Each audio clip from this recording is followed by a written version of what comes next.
संवाद लाइव। इस वीडियो को लाइक करें, हमारे चैनल को सब्सक्राइब कर बेल आइकन जरूर प्रेस करें हमारी न्यू वीडियो सबसे पहले देखने के लिए। अच्छा सुनो, सब्सक्राइब करते वक्त ना घंटी बजा देना, ताकि जब मैं ऑनलाइन आऊं तो तुम्हारे फोन की भी घंटी बजे।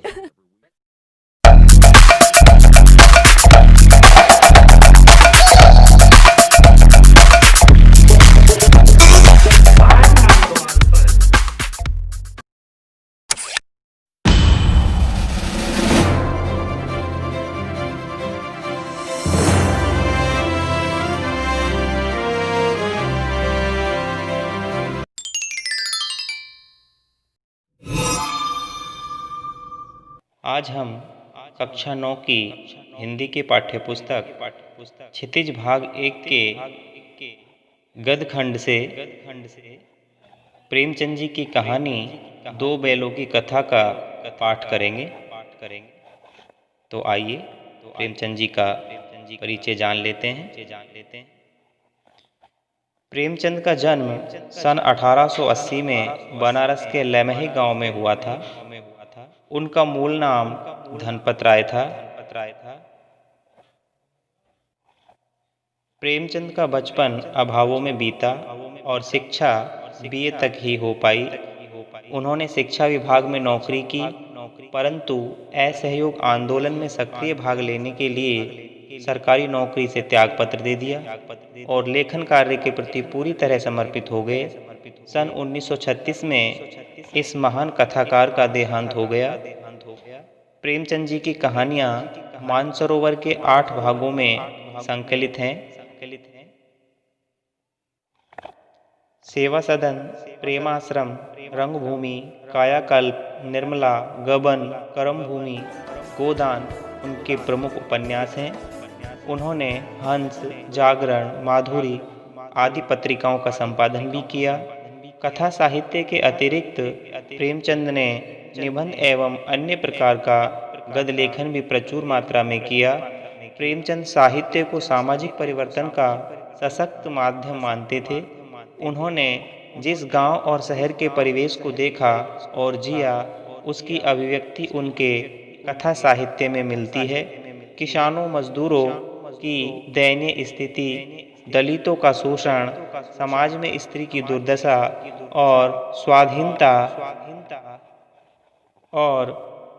स्वाधीनता आंदोलन आदि उनकी रचनाओं के मूल विषय हैं। प्रेमचंद के कथा साहित्य का संसार बहुत व्यापक है। उसमें मनुष्य ही नहीं, पशु पक्षियों को भी अद्भुत आत्मीयता मिली है। बड़ी से बड़ी बात को सरल भाषा में सीधे संक्षेप में कहना प्रेमचंद के लेखन की प्रमुख विशेषता है। उनकी भाषा सरल, सजीव एवं मुहावरेदार है तथा उन्होंने लोक प्रचलित शब्दों का प्रयोग कुशलतापूर्वक किया है। दो बैलों की कथा, यहाँ पर परिचय दिया गया है कथा का। दो बैलों की कथा के माध्यम से प्रेमचंद ने कृषक समाज और पशुओं के भावात्मक संबंध का वर्णन किया है। इस कहानी में उन्होंने यह भी बताया है कि स्वतंत्रता सहज में नहीं मिलती, उसके लिए बार बार संघर्ष करना पड़ता है। इस प्रकार परोक्ष रूप से ये कहानी आज़ादी के आंदोलन की भावना से जुड़ी है। इसके साथ ही इस कहानी में प्रेमचंद ने पंचतंत्र और हितोपदेश की कथा परंपरा का उपयोग और विकास किया है। दो बैलों की कथा। तो आइए कथा को पढ़ते हैं। जानवरों में गधा सबसे ज्यादा बुद्धिहीन समझा जाता है। हम जब किसी आदमी को परले दर्जे का बेवकूफ़ कहना चाहते हैं तो उसे गधा कहते हैं। गधा सचमुच बेवकूफ़ है या उसके सीधेपन, उसकी निरापद सहिष्णुता ने उसे ये पदवी दे दी है। निरापद होता है सुरक्षित। उसकी जो सुरक्षित सहिष्णुता है, सहनशीलता है, उसने यह पदवी उसे दे दी है। इसका निश्चय नहीं किया जा सकता। गायें सींग मारती हैं और ब्याई हुई गाय तो अनायास ही, बिना प्रयास के ही सिंघनी का रूप धारण कर लेती है। कुत्ता भी बहुत गरीब जानवर है, लेकिन कभी कभी उसे भी क्रोध आ ही जाता है। किंतु गधे को कभी क्रोध करते नहीं सुना, ना देखा। जितना चाहो गरीब को मारो, चाहे जैसी खराब सड़ी हुई घास सामने डाल दो, उसके चेहरे पर कभी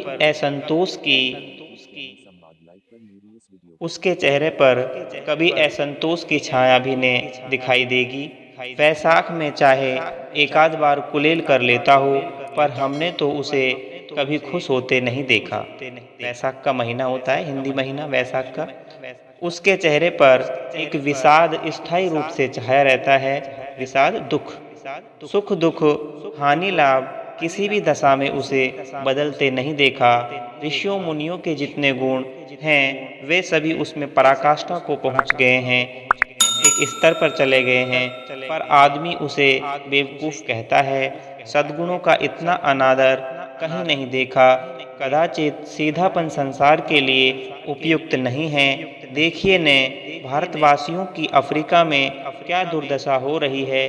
क्यों अमेरिका में उन्हें घुसने ही नहीं दिया जाता।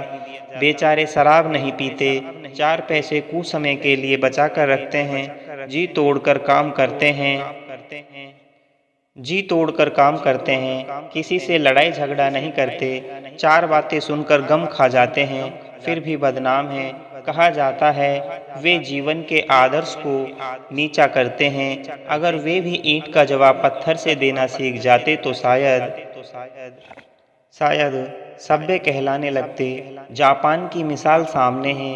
एक ही विजय ने उसे संसार की सभ्य जातियों में गण्य बना दिया, गिनती योग्य बना दिया। लेकिन गधे का एक छोटा भाई और भी है जो उससे कम ही गधा है, और वह है बैल। जिस अर्थ में हम गधे का प्रयोग करते हैं, कुछ उसी मिलते जुलते अर्थ में बछिया के ताऊ का भी प्रयोग करते हैं। बछिया का ताऊ मुहावरा है, अर्थात महामूर्ख। कुछ लोग बैल को शायद बेवकूफ़ों में सर्वश्रेष्ठ कहेंगे, मगर हमारा विचार ऐसा नहीं है। बैल कभी कभी मारता भी है, कभी कभी अड़ियल बैल भी देखने में आता है, और भी कई रीतियों से अपना असंतोष प्रकट कर देता है। अतएव उसका स्थान गधे से नीचा है। झूरी काची के दोनों बैलों के नाम थे हीरा और मोती। दोनों पछाई जाति के थे। बैलों की एक किस्म होती है, नस्ल होती है पछाई। देखने में सुंदर, काम में चौकस, डील में ऊंचे, डील शरीर। बहुत दिनों साथ रहते रहते दोनों में भाईचारा हो गया था। दोनों आमने सामने या आसपास बैठे हुए एक दूसरे से मूक भाषा में विचार विनिमय करते थे। मूक भाषा में आपस में बातचीत करते थे। एक दूसरे के मन की बात कैसे समझ जाता था हम नहीं कह सकते। अवश्य ही उनमें कोई ऐसी गुप्त शक्ति थी जिससे जीवों में श्रेष्ठता का दावा करने वाला मनुष्य वंचित है। दोनों एक दूसरे को चाटकर और सूंघकर अपना प्रेम प्रकट करते। कभी कभी दोनों सींग भी मिला लिया करते थे। विग्रह के नाते से नहीं, केवल विनोद के भाव से। विग्रह होता है लड़ाई के हिसाब से वो सींग नहीं मिलाते थे, केवल प्रेम भाव दर्शाने के लिए, विनोद के लिए, मनोरंजन के लिए। आत्मीयता के भाव से जैसे दोस्तों में घनिष्ठता होते ही धौल धप्पा होने लगता है, इसके बिना दोस्ती कुछ फुसफुसी, कुछ हल्की सी रहती है, जिस पर ज़्यादा विश्वास नहीं किया जा सकता। जिस वक्त ये दोनों बैल हल या गाड़ी में जोत दिए जाते और गर्दन हिला हिलाकर चलते, उस वक्त हर एक की यही चेष्टा होती थी कि ज़्यादा से ज़्यादा बोझ मेरी ही गर्दन पर रहे। दिन भर के बाद दोपहर या संध्या को दोनों खुलते तो एक दूसरे को चाट चूट कर अपनी थकान मिटा लिया करते। नांद में खली भूसा पड़ जाने के बाद दोनों साथ उठते, साथ नांद में मुंह डालते। नांद में खली भूसा पड़ जाने के बाद दोनों साथ उठते, साथ नांद में मुंह डालते और साथ ही बैठते थे। एक मुंह हटा लेता तो दूसरा भी हटा लेता। नांद अर्थात जहाँ पर पशुओं को चारा डाला जाता है, थान भी उसको बोलते हैं। संयोग की बात, जूरी ने एक बार गोई को ससुराल भेज दिया। गोई अर्थात बैलों की जोड़ी। दोनों बैलों को ससुराल भेज दिया। बैलों को क्या मालूम वे क्यों भेजे जा रहे हैं। समझे मालिक ने हमें बेच दिया। अपना यूं बेचा जाना उन्हें अच्छा लगा या बुरा कौन जाने, पर जूरी के साले गया को घर तक गोई ले जाने में दांतों पसीना आ गया। जूरी का जो साला था उसका नाम गया था। उसको बैलों की जोड़ी को घर तक ले जाने में दांतों पसीना आ गया। पीछे से हाँकता तो दोनों दाएं बाएं भागते, पगहिया पकड़कर आगे से खींचता तो दोनों पीछे को जोर लगाते। पगहिया बैलों की रस्सी मारता तो दोनों सींग नीचा करके हुंकारते। अगर ईश्वर ने उन्हें वाणी दी है तो झूरी से पूछते, तुम हम गरीबों को क्यों निकाल रहे हो? हमने तो तुम्हारी सेवा करने में कोई कसर नहीं उठा रखी। अगर इतनी मेहनत से काम न चलता था तो और काम ले लेते। हमें तो तुम्हारी चाकरी में मर जाना कबूल था। हमने कभी दाने चारे की शिकायत नहीं की। तुमने जो कुछ खिलाया वह सिर झुकाकर खा लिया। फिर तुमने हमें इस जालिम के हाथ क्यों बेच दिया? संध्या समय दोनों बैल अपने नए स्थान पर पहुँचे। दिन भर के भूखे थे, लेकिन जब नांद में लगाए गए तो एक ने भी उसमें मुंह न डाला। दिल भारी हो रहा था। जिसे उन्होंने अपना घर समझ रखा था वह आज उनसे छूट गया। यह नया घर, नया गांव, नए आदमी उन्हें बेगानों से लगते थे। दोनों ने अपनी मूक भाषा में सलाह की। एक दूसरे को कनखियों से देखा, तिरछी नज़र से देखा, चोर की सी नज़र से देखा और लेट गए। जब गांव में सोता पड़ गया अर्थात सभी लोग सो गए तो दोनों ने जोर मारकर पगे तुड़ा डाले और घर की तरफ चले। रस्सियों को तोड़ डाला। पगे बहुत मजबूत थे। अनुमान ने हो सकता था कि कोई बैल उन्हें तोड़ सकेगा, पर इन दोनों में इस समय दूनी शक्ति आ गई थी। एक एक झटके में रस्सियां टूट गई। झूरी प्रातःकाल सोकर उठा तो देखा कि दोनों बैल चरनी पर खड़े हैं। दोनों की गर्दनों में आधा आधा गराव लटक रहा है। घुटने तक पांव कीचड़ से भरे हैं और दोनों की आंखों में विद्रोह में स्नेह झलक रहा है। झूरी बैलों को देखकर स्नेह से गदगद हो गया, प्रेम से भर गया। दौड़कर उन्हें गले लगा लिया। प्रेमालिंगन और चुंबन का वह दृश्य बड़ा ही मनोहर था। घर और गांव के लड़के जमा हो गए और तालियां बजा बजा कर उनका स्वागत करने लगे। गांव के इतिहास में ये घटना अभूतपूर्व ने होने पर भी महत्वपूर्ण थी। अभूतपूर्व ऐसी घटनाएं होती रहती थी। आम बात थी कि बैलों को कहीं भेज दिया जाता तो वापस उसी खूंटे पर आ जाते थे। लेकिन ये घटना अभूतपूर्व ने होते हुए भी महत्वपूर्ण थी। बाल सभा ने निश्चय किया दोनों पशुवीरों को अभिनंदन पत्र देना चाहिए। कोई अपने घर से रोटियां लाया, कोई गुड़, कोई चोकर और कोई भूसी लाया।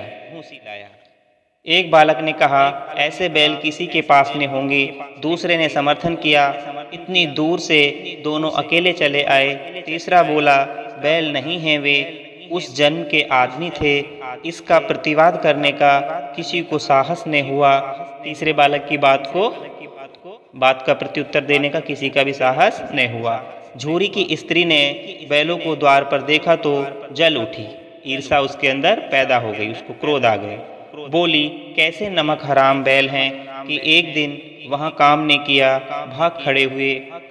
झूरी अपने बैलों पर यह आक्षेप न सुन सका। नमक हराम क्यों है? चारा दाना ने दिया होगा तो क्या करते? स्त्री ने रौब के साथ कहा, बस तुम ही तो बैलों को खिलाना जानते हो, और तो सभी पानी पिला पिला कर रखते हैं। झूरी ने चिढ़ाया, चारा मिलता तो क्यों भागते? स्त्री चिढ़ी, भागे इसलिए कि वे लोग तुम जैसे बुद्धुओं की तरह बैलों को सहलाते नहीं, खिलाते हैं तो रगड़ कर जोतते भी हैं, खिलाते हैं तो रगड़ कर जोतते भी हैं। ये दोनों ठहरे कामचोर, भाग निकले। अब देखूं कहाँ से खली और चौकर मिलता है। सूखे भूसे के सिवा कुछ न दूंगी, खाएं चाहे मरे। वही हुआ। मजदूर को कड़ी ताकीद कर दी गई कि बैलों को खाली सूखा भूसा दिया जाए। जो मजदूर जो था उसको इशारा दे दिया गया कि बैलों को केवल सूखा भूसा ही दिया जाए। बैलों ने नांद में मुंह डाला तो फीका फीका, न कोई चिकनाहट न कोई रस। क्या खाएं? आशा भरी आंखों से द्वार की ओर ताकने लगे। झूरी ने मजूर से कहा, थोड़ी सी खली क्यों नहीं डाल देता बे? मालकिन मुझे मार ही डालेगी। चुरा कर डाल आ। ने दादा, पीछे से तुम भी उन्हीं की सी कहोगे। कहानी का दूसरा परिच्छेद है। दूसरे दिन झूरी का साला फिर आया और बैलों को ले चला। अब की बार उसने दोनों को गाड़ी में जोता। 2-4 बार मोती ने गाड़ी को सड़क की खाई में गिराना चाहा, पर हीरा ने संभाल लिया। वह ज्यादा सहनशील था। जो हीरा और मोती बैलों के नाम हैं। जो मोती है वो बदमाश है और हीरा जो है सहनशील है।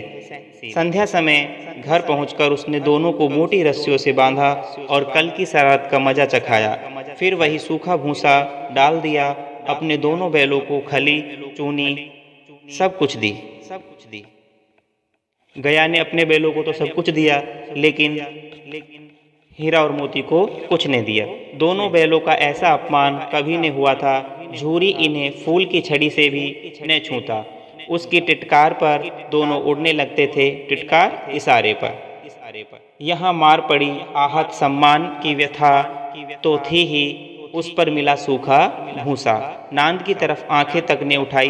दूसरे दिन गया ने बैलों को हल में जोता, पर इन दोनों ने जैसे पाँव ने उठाने की कसम खा ली थी। वे मारते मारते थक गया, पर दोनों ने पाँव ने उठाया।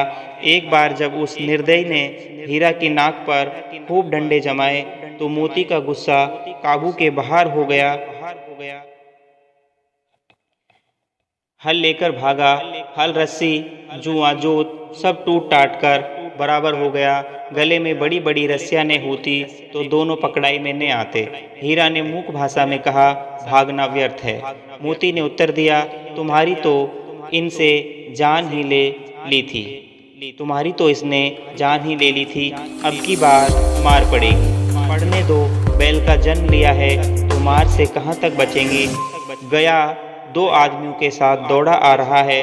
दोनों के हाथों में लाठियां हैं। मोती बोला, कहो तो दिखा दूं कुछ मजा में भी लाठी लेकर आ रहा है। हीरा ने समझाया, नहीं भाई, खड़े हो जाओ। मुझे मारेगा तो मैं भी 1-2 को गिरा दूंगा। नहीं, हमारी जाति का ये धर्म नहीं है। मोती के दिल में ऐंठ कर रह गया। गया आ पहुंचा और दोनों को पकड़कर ले चला। कुशल हुई कि उसने इस वक्त मार पीटने की, नहीं तो मोती भी पलट पड़ता। उसके तेवर देखकर गया और उसके सहायक समझ गए कि इस वक्त टाल जाना ही मसलहत है, अच्छा रहेगा। आज दोनों के सामने फिर वही सूखा भूसा लाया गया। दोनों चुपचाप खड़े रहे। घर के लोग भोजन करने लगे। उस वक्त छोटी सी लड़की 2 रोटियां लिए निकली और दोनों के मुंह में देकर चली गई। उस एक रोटी से इनकी भूख तो क्या शांत होती, पर दोनों के हृदय को मानो भोजन मिल गया। यहाँ भी किसी सज्जन का वास है। लड़की भैरव की थी। उसकी माँ मर चुकी थी। सौतेली माँ उसे मारती रहती थी, इसलिए इन बैलों से उसे एक प्रकार की आत्मीयता हो गई थी।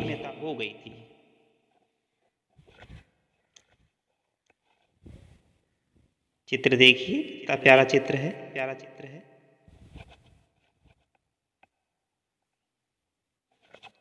दोनों दिन भर जोते जाते, डंडे खाते, अड़ते, शाम को थान पर बांध दिए जाते और रात को वही बालिका उन्हें 2 रोटियां खिला जाती।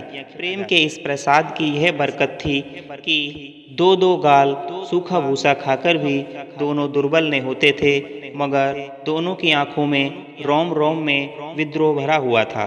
एक दिन मोती ने मूक भाषा में कहा, अब तो नहीं सहा जाता। हीरा, क्या करना चाहते हो? एक आध को सींग उठाकर फेंक दूंगा, लेकिन जानते हो वह प्यारी लड़की, जो हमें रोटियां खिलाती है, उसी की लड़की है जो इस घर का मालिक है। ये बेचारी अनाथ में हो जाएगी तो मालकिन को न फेंक दूं। वही तो उस लड़की को मारती है, लेकिन औरत जात पर सींग चलाना मना है, ये भूल जाते हो। तुम तो किसी तरह निकलते ही नहीं देते। तुम तो किसी तरह निकलने ही नहीं देते। बताओ, तुड़ाकर भाग चलें? हाँ, यह मैं स्वीकार करता हूँ, लेकिन इतनी मोटी रस्सी टूटेगी कैसे? इसका एक उपाय है, पहले रस्सी को थोड़ा सा चबा लो, फिर एक झटके में जाती है। रात को जब बालिका रोटियां खिलाकर चली गई, दोनों रस्सियां चबाने लगे, पर मोटी रस्सी मुंह में न आती थी। बेचारे बार बार जोर लगाकर रह जाते थे। सहसा अचानक घर का द्वार खुला और वही लड़की निकली। दोनों सिर झुकाकर उसका हाथ चाटने लगे। दोनों की पूंछें खड़ी हो गई। उसने उनके माथे सहलाए और बोली, खोल देती हूँ, चुपके से भाग जाओ, नहीं तो यहाँ लोग मार डालेंगे। आज घर में सलाह हो रही है कि इनकी नाकों में नाथ डाल दी जाए।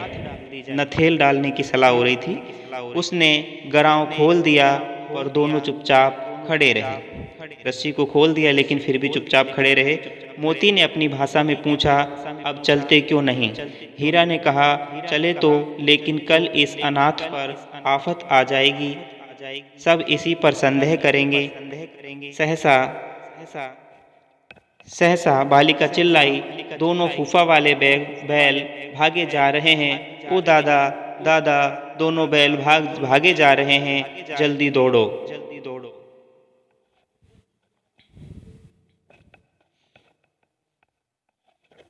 गया हड़बड़ाकर भीतर से निकला और बैलों को पकड़ने चला। वे दोनों भागे। गया ने पीछा किया और भी तेज हुए। गया ने शोर मचाया, फिर गांव के कुछ आदमियों को भी साथ लेने के लिए लौटा। दोनों मित्रों को भागने का मौका मिल गया। सीधे दौड़ते चले गए, यहाँ तक कि मार्ग का ज्ञान न रहा। जिस परिचित मार्ग से आए थे उसका यहाँ पता न था। नए नए गांव मिलने लगे। तब दोनों एक खेत के किनारे खड़े होकर सोचने लगे, अब क्या करना चाहिए। हीरा ने कहा, मालूम होता है रास्ता भूल गए हैं। तुम भी बेतहासा भागे, वहीं उसे मार गिराना था। बेतहासा मतलब बिना सोच विचार के, बहुत तेजी से, बिना होश के भागना। वहीं उसे मार गिराना था। उसे मार गिराते तो दुनिया क्या कहती, वे अपना धर्म छोड़ दे। लेकिन हम अपना धर्म क्यों छोड़ें? दोनों भूख से व्याकुल हो रहे हैं, बेचैन हो रहे हैं। खेत में मटर खड़ी थी, चरने लगे। रह रहकर आहट ले लेते थे, कोई आता तो नहीं है। जब पेट भर गया, दोनों ने आज़ादी का अनुभव किया और मस्त होकर उछलने कूदने लगे। पहले दोनों ने डकार ली, फिर सींग मिलाए और एक दूसरे को ठेलने लगे। मोती ने हीरा को कई कदम पीछे हटा दिया, यहाँ तक कि वह खाई में गिर गया। तब उसे भी क्रोध आया, संभल कर उठा और फिर मोती से मिल गया। मोती ने देखा खेल में झगड़ा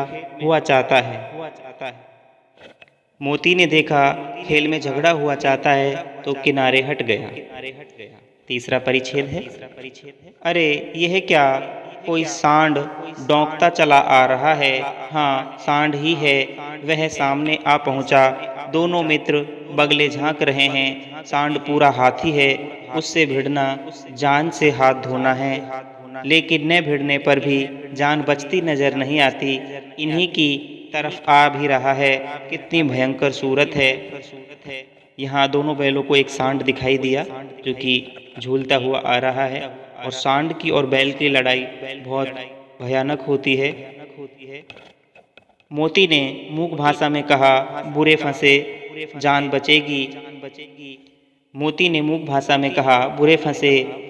बचेगी, कोई उपाय सोचो। हीरा ने चिंतित स्वर में कहा, अपने घमंड में भूला हुआ है, आरजू विनती से सुनेगा, भाग क्यों न चलें।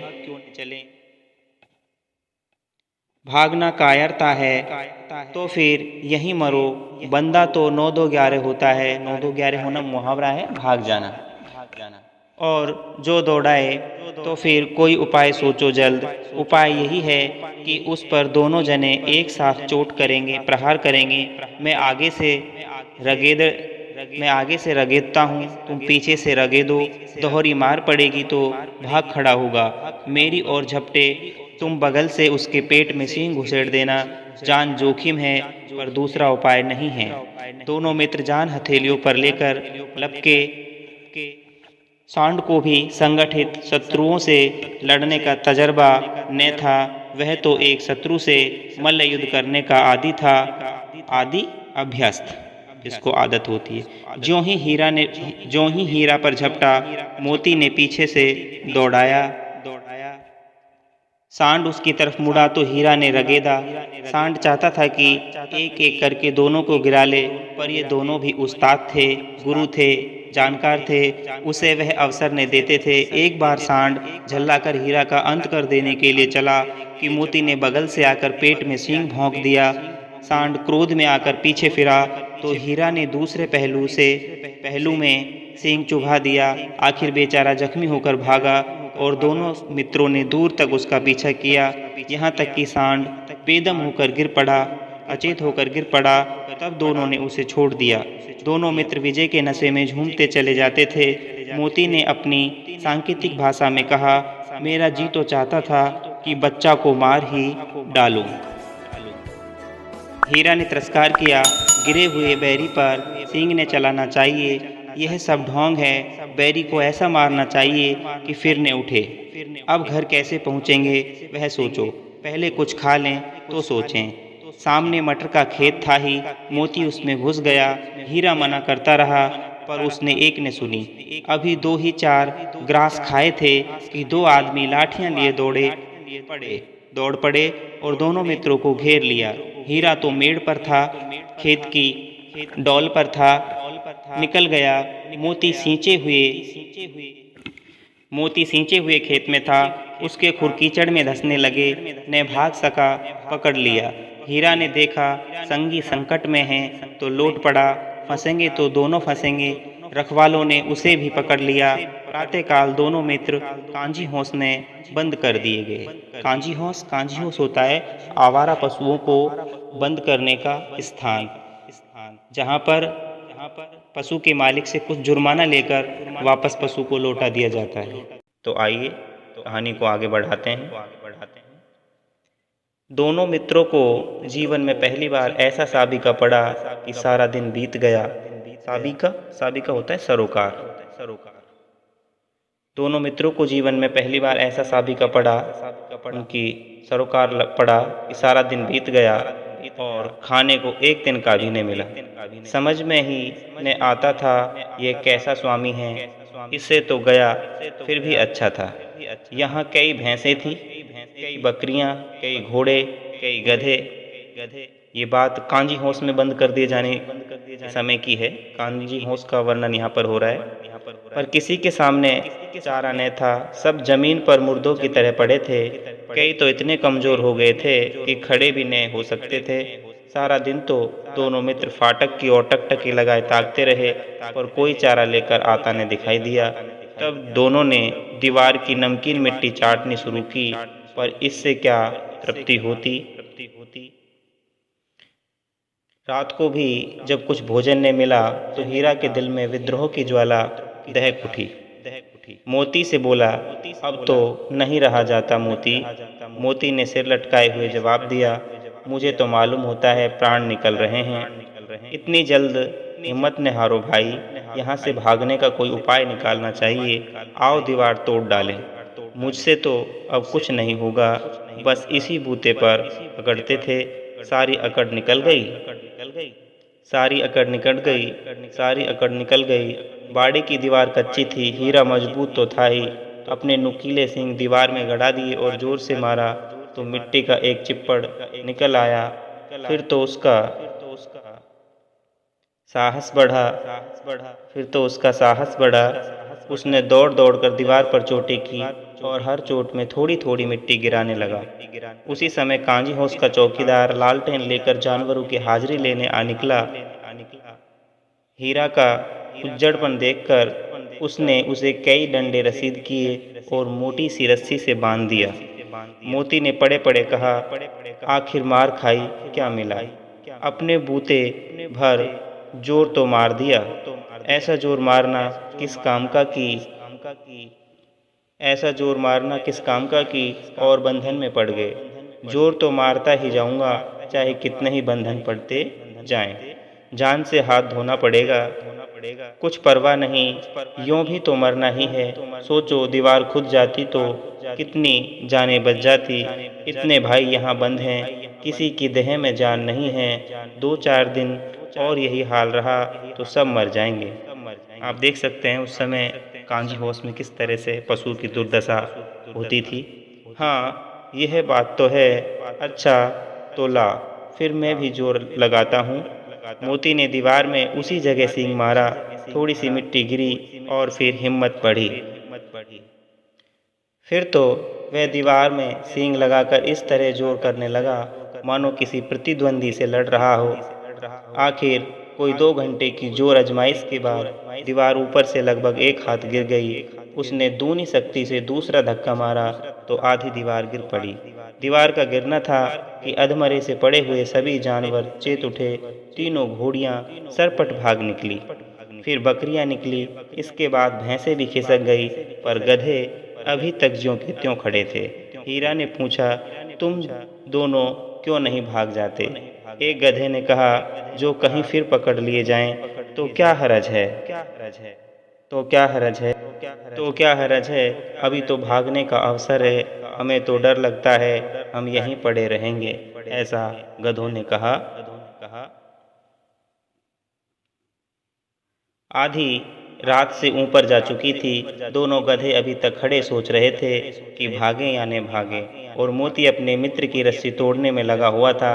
जब वह हार गया तो हीरा ने कहा, तुम जाओ, मुझे यहीं पड़ा रहने दो, शायद कहीं भेंट हो जाए। मोती ने आंखों में आंसू लाकर कहा, तुम मुझे इतना स्वार्थी समझते हो? हीरा, हम और तुम इतने दिनों एक साथ रहे हैं, आज तुम विपत्ति में, मुसीबत में पड़ गए तो मैं तुम्हें छोड़कर अलग हो जाऊं? हीरा ने कहा, बहुत मार पड़ेगी, लोग समझ जाएंगे ये तुम्हारी शरारत है। मोती गर्व से बोला, जिस अपराध के लिए तुम्हारे गले में बंधन पड़ा, उसके लिए अगर मुझ पर मार पड़े तो क्या चिंता। इतना तो हो ही गया कि 9-10 प्राणियों की जान बच गई, वे अब तो आशीर्वाद देंगे। यह कहते हुए मोती ने दोनों गधों को सींगों से मार मार कर बाड़े के बाहर निकाला और तब अपने बंदूक के पास आकर सो रहा। भोर होते ही मुंशी और चौकीदार तथा अन्य कर्मचारियों में कैसी खलबली मची, इसके लिखने की जरूरत नहीं। बस इतना काफ़ी ही है कि मोती की खूब मरम्मत हुई और उसे भी मोटी रस्सी से बांध दिया गया। 5वां परिच्छेद, आगे चलते हैं। 1 सप्ताह तक दोनों मित्र वहां बंधे पड़े रहे। किसी ने चारे का एक तृण भी न डाला, तृण अर्थात तिनका भी। हाँ, एक बार पानी दिखा दिया जाता था, यही उनका आधार था, इसी से जीवन चलता था। दोनों इतने दुर्बल कमजोर हो गए थे कि उठा तक न जाता था। ठठेरियाँ निकल आई थी, हड्डियाँ दिखाई देने लगी थी। एक दिन बाड़े के सामने डुग्गी बजने लगी और दोपहर होते होते वहाँ 50-60 आदमी जमा हो गए। तब दोनों मित्र निकाले गए और उनकी देखभाल होने लगी। लोग आकर उनकी सूरत देखते और मन फीका करके चले जाते। ऐसे मृतक बैलों का कौन खरीदार होता। सहसा अचानक एक दढ़ियल आदमी, जिसकी आंखें लाल थी और मुद्रा अत्यंत कठोर, आया और दोनों मित्रों के फूलों में उंगली खोदकर मुंशी जी से बातें करने लगा। उसका चेहरा देखकर अंतर्ज्ञान से दोनों मित्रों के दिल कांप उठे। वह कौन है और उन्हें क्यों टटोल रहा है, इस विषय में उन्हें कोई संदेह न हुआ। दोनों ने एक दूसरे को डरी हुई नेत्रों से देखा और शीश झुका लिया। हीरा ने कहा, गया के घर से नाहक भागे, नाहक बिना बात के। गया के घर से नाहक भागे, अब जान ने बचेगी। मोती ने अश्रद्धा के भाव से उत्तर दिया, कहते हैं भगवान सबके ऊपर दया करते हैं, उन्हें हमारे ऊपर क्यों दया नहीं आती। भगवान के लिए हमारा मरना जीना दोनों बराबर हैं। चलो अच्छा ही है, कुछ दिन आपके पास तो रहेंगे। एक बार भगवान ने उस लड़की के रूप में हमें बचाया था, क्या अब ने बचाएंगे। यह आदमी छुरी चलाएगा, देख लेना। तो क्या चिंता है, मांस, खाल, सींग, हड्डी सब किसी न किसी काम आ जाएंगे। नीलाम हो जाने के बाद दोनों मित्र उस दड़ियल के साथ चले। दोनों की बोटी बोटी कांप रही थी, बेचारे पांव तक न उठा सकते थे, पर भाग्य के मारे गिरते पड़ते जाते थे। क्योंकि वह जरा भी चाल धीमी हो जाने पर जोर से जमा देता था।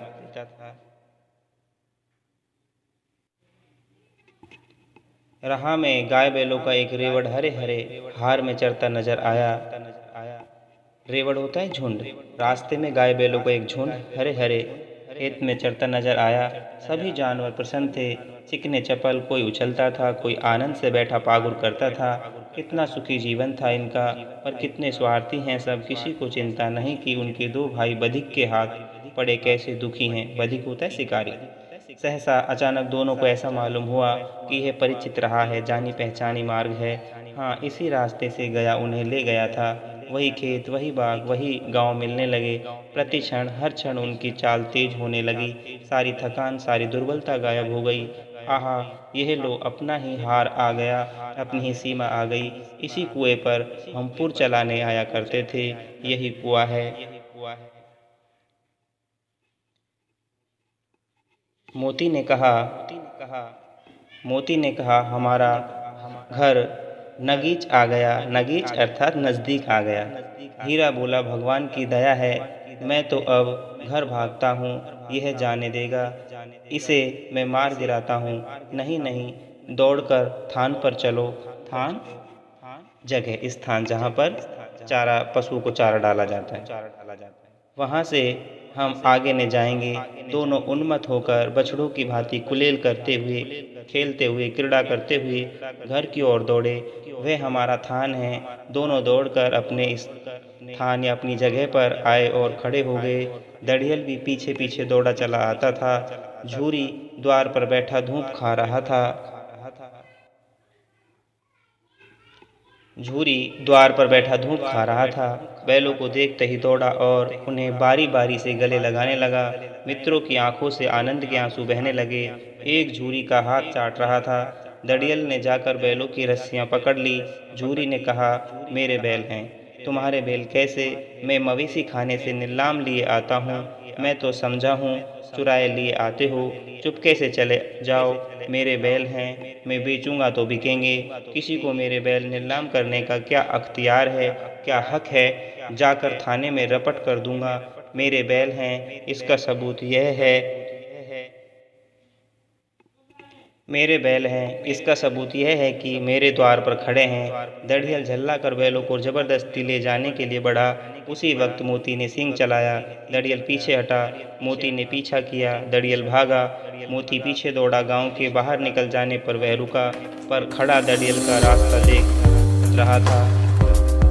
दड़ियल दूर भागा, धमकियां दे रहा था, गालियां निकाल रहा था, पत्थर फेंक रहा था, और मोती विजयी सूर की भांति, विजयी योद्धा की भांति उसका रास्ता रोके खड़ा था। गांव के लोग यह तमाशा देखते थे और हंसते थे। जब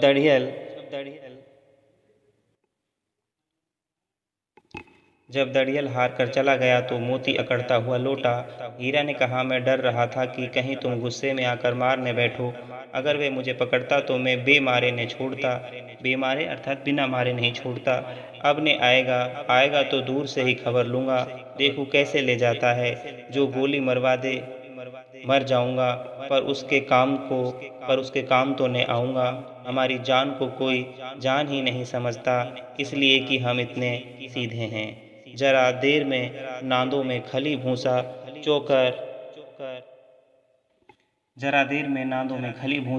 चौकर और दाना भर दिया गया और दोनों मित्र खाने लगे।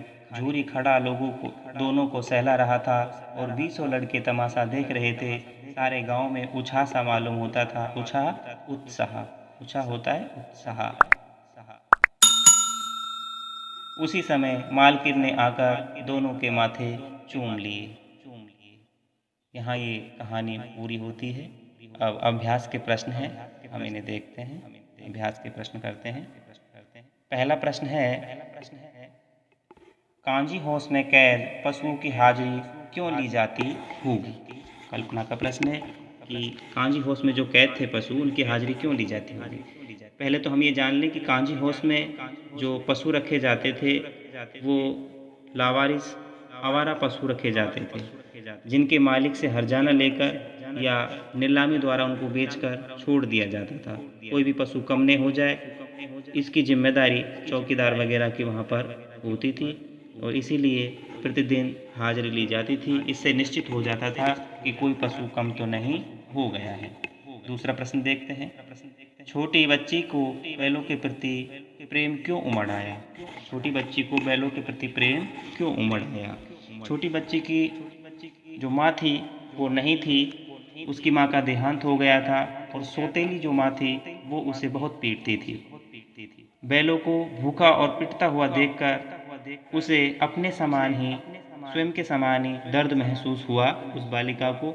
इसलिए उस बालिका ने दुखी बैलों से सहानुभूति प्रकट करते हुए उनसे प्रेम हुआ और इसीलिए वह उन्हें रोटी खिलाने जाती है। तीसरा प्रश्न है, कहानी में बैलों के माध्यम से कौन कौन से नीति विषयक मूल्य उभर कर आए हैं? कहानी में बैलों के माध्यम से नीति संबंधी, नियम संबंधी जो मूल्य हैं वो उभर कर आए हैं। जैसे पहला हम मान सकते हैं उनका अत्यंत सीधापन। अत्यंत सीधापन संसार में कष्टदायी हो जाता है, क्योंकि सीधे व्यक्ति को लोग गधा कह करके पुकारते हैं। सीधे की तुलना गधे से की जाती है। मनुष्य, दूसरा कारण हो सकता है कि मनुष्य को जो सज्जनता है वो न छोड़ते हुए अपने अधिकारों के लिए लड़ना चाहिए। अपनी सज्जनता भी बनी रहे और अपने अधिकारों के लिए भी हम लड़ते रहें। ऐसा नहीं हो कि सज्जनता की आड़ में हम अपने अधिकारों को भी प्राप्त ना कर पाएं। और कारण हो सकता है संकट के समय अपने मित्र की सहायता करने वाला मनुष्य ही सच्चा मित्र होता है। हीरा मोती की जो मित्रता है सच्ची मित्रता है। और इसका जो भाव है वो ये है कि स्वाधीन जीवन ही सबसे बड़ा सुख है। स्वाधीन, अपने अधीन जीवन जीना ही सबसे बड़ा सुख है। पराधीन रहकर, कहते हैं ना, पराधीन सपने सुख नाही। पराधीन को तो सपने में भी सुख नहीं है, उसको तो दुख ही दुख भोगना पड़ता है। इसलिए हमें स्वाधीन रहना चाहिए, अपने अधीन जीवन जीना चाहिए। तो ये सभी बातें इस प्रश्न के मूल्य थे जो उभर कर आ रहे थे। चौथा प्रश्न है, देखते हैं। प्रस्तुत कहानी में प्रेमचंद ने गधे की जिन स्वभावगत विशेषताओं के आधार पर उसके प्रति रूढ़ अर्थ मूर्ख का प्रयोग न कर किस नए अर्थ की ओर संकेत किया है? मूर्ख जो शब्द है वो रूढ़ है। गधा अपनी सहनशीलता और सीधेपन और संतोषी स्वभाव के कारण प्रसिद्ध है और संसार में ऐसे व्यक्ति को मूर्ख समझा जाता है। इसलिए गधा शब्द रूढ़ हो गया है। रूढ़ के अर्थ में है, मूर्ख जो है वो प्रचलित हो गया है। गधा शब्द का जो रूढ़ अर्थ है मूर्ख, वो प्रचलित हो गया है। प्रेमचंद जी ने गधे की स्वभावगत विशेषताओं के आधार पर उसे एक विशेष पहचान दी है। उन्होंने इन विशेषताओं को सद्गुण मानते हुए गधे की तुलना ऋषि मुनियों से की है। गधे की तुलना किससे की है? ऋषि मुनियों से। प्रेमचंद के अनुसार गधे को मूर्ख कहना इन श्रेष्ठ गुणों का अपमान करना है। पांचवा प्रश्न देखते हैं। किन घटनाओं से पता चलता है कि हीरा और मोती में गहरी दोस्ती थी? कई घटनाएं हैं। देखो, पहली घटना, गाड़ी में जोते जाने पर वे एक दूसरे को गाड़ी के भार से बचाने की कोशिश करते हैं। हीरा सोचता है कि अधिक भार मेरे ऊपर आए, मोती सोचता है कि नहीं, अधिक भार मेरे ऊपर आए। दूसरा, गया द्वारा जब हीरा को निर्दयता से पिटाई की गई तो मोती का जो क्रोध है वो भड़क उठा था और वे हल, जुआ आदि लेकर भाग निकला और उनको तोड़ ताड़ करके भाग गया। तीसरा, जब सांड आता है, सांड से सामना होने पर दोनों मित्रों ने सहयोगी रणनीति द्वारा सांड को हरा दिया, परास्त कर दिया था। चौथी बात, जब खेत में मटर खाते समय मोती के पकड़े जाने पर हीरा भागा नहीं, मित्र को संकट में देखकर वह उसके पास लौट आया। कांजी होश में एक और घटना है। कांजी होश में जब हीरा को बांध दिया गया तो मोती ने भी उसके साथ बंध जाना स्वीकार किया। तो इन सभी बातों से पता लगता है कि दोनों मित्रों में गहरी दोस्ती थी। हाँ, छठा प्रश्न है। लेकिन औरत जात पर सींग चलाना मना है, ये भूल जाते हो? हीरा के इस कथन के माध्यम से स्त्री के प्रति प्रेमचंद के दृष्टिकोण को स्पष्ट कीजिए। प्रेमचंद का जो स्त्रियों के प्रति दृष्टिकोण है वो आदर भाव रखने वाला है। वो स्त्रियों को बल प्रदान करता है, उन पर बल प्रयोग न किए जाने का समर्थन करता है, स्त्रियों के सम्मान को बरकरार रखने की बात करता है। आगे प्रश्न देखते हैं। सातवां प्रश्न है। किसान जीवन वाले समाज में पशु और मनुष्य के आपसी संबंधों को कहानी में किस तरह व्यक्त किया गया है? देखो कहानी में किसान जीवन में मनुष्य और पशु आपसी संबंधों को बड़ी आत्मीयता से, सहानुभूति से दिखाया गया है। दोनों को गहरा लगाव दिखाया गया है। किसान अपने पशुओं को अपने परिवार का सदस्य समझता है और उनको दंड नहीं देता बल्कि प्रेम करता है। झूरी का अपने दोनों बैलों के प्रति जो व्यवहार है वो इस बात का प्रमाण है कि वो अपने परिवार के सदस्य के तुल्य उन्हें प्रेम करता है। दूसरी ओर जो गया जैसे कठोर और निर्दयी जो किसान होते हैं, कुछ ऐसे भी होते हैं जो पशुओं के साथ निर्दयतापूर्ण व्यवहार करते हैं, उनको पशु ही समझते हैं, पशुता से ही पेश आते हैं। पशु भी स्वामी के भाव को भली प्रकार समझता है। कोई भी पशु हो अपने स्वामी के व्यवहार को भली प्रकार समझता है और प्रेमपूर्ण व्यवहार यदि हम करेंगे तो वो मालिक के इशारे से समझ जाता है और डंडे से हम काम लेने वाले हैं तो वह भी कई बार अपना विद्रोह दिखाने लगता है। 8वां प्रश्न देखते हैं। इतना तो हो ही गया कि 9-10 प्राणियों की जान बच गई, वे सब तो आशीर्वाद देंगे। मोती के इस कथन के आलोक में उसकी विशेषताएं बताइए। इस कथन से ये ज्ञात होता है कि मोती अत्याचार का विरोधी है और पीड़ितों से सच्ची सहानुभूति रखने वाला है। वो नहीं चाहता कि हमारे किसी भी पशु को कोई पीड़ा हो।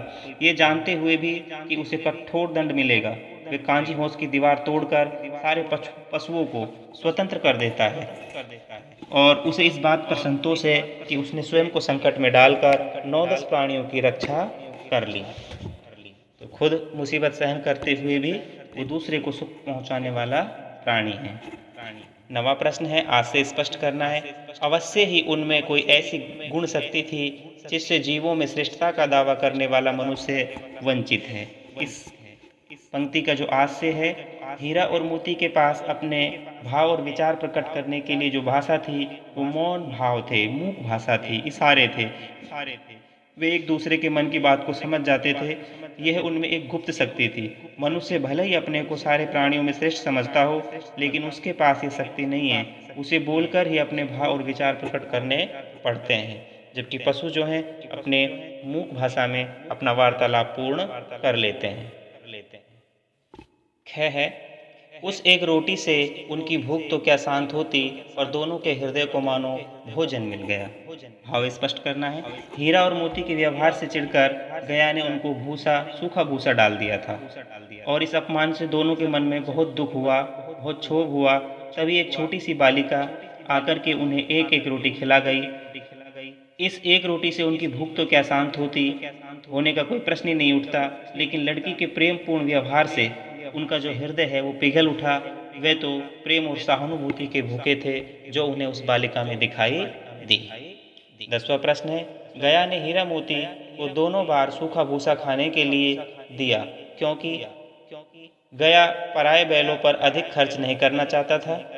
गरीबी के कारण खली आदि खरीदना उसके बस की बात नहीं थी। वह हीरा मोती के व्यवहार से बहुत दुखी था। उसे खली आदि सामग्री की जानकारी नहीं थी। इसका जो सही उत्तर होगा वह है गे कि वह हीरा मोती के व्यवहार से बहुत दुखी था। वह हीरा मोती के व्यवहार से बहुत दुखी था। इसलिए उन्होंने उनको सूखा भूसा डाल दिया। इस वीडियो को अपने दोस्तों के साथ जरूर शेयर कीजिएगा और इस वीडियो में कमेंट करके हमें लाजमी तौर पर बताइएगा कि आने वाले वक्त में आप किस तरह की वीडियोस देखना पसंद करते हैं। और अगर आपने अभी तक हमारा चैनल सब्सक्राइब नहीं किया तो फौरन सब्सक्राइब कीजिए, साथ ही बेल आइकॉन पर क्लिक करें ताकि मजीद आने वाली वीडियो जो वक्तन फवक्तन आपके लिए इस चैनल पर अपलोड करते हैं वो आपको वक्त पर मिलती रहे और आप उनसे मुस्तफीद होते रहें। अगली वीडियो तक हमें दीजिए इजाजत। अपना ख्याल रखिएगा। ताज़ा तरीन अपलोड्स की नोटिफिकेशन हासिल करने के लिए हमारे चैनल को सब्सक्राइब करें और साथ में दिए गए घंटी के निशान को दबाना ना भूलें।